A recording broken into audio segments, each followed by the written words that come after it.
How are you? Hope you're fine now. Hope you have a good day, guys. So once again, I'm talking about Ecash coin.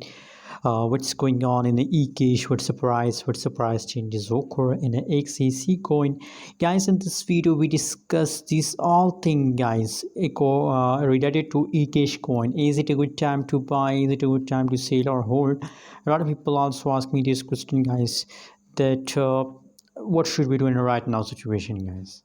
And as you know about Ecash coin, that at this time Ecash coin price change is going negative. The changes appear of Ecash coin, you can see here, negative 4.48%. The change is going negative. That's really a big loss for all of you, but don't worry, guys, everything will be okay.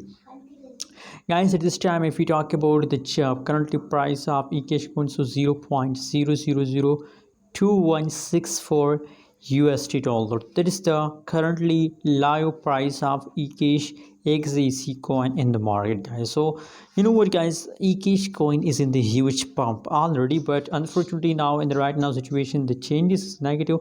So there is a temporary changes, guys, and I believe that very soon, guys, the changes of Ecash coin will become positive. At this time you can see 24 hours trading volume, fully diluted market cap. These all thing is negative, guys. But you know what, now my prediction about Ecash coin is going positive, and I believe that for a long time price will start pumping, guys. So just hold, don't forget to subscribe channel for more news and update videos, and also share your feeling in the comment box that how you feel about XEC coin, guys. Thanks for watching. Subscribe now.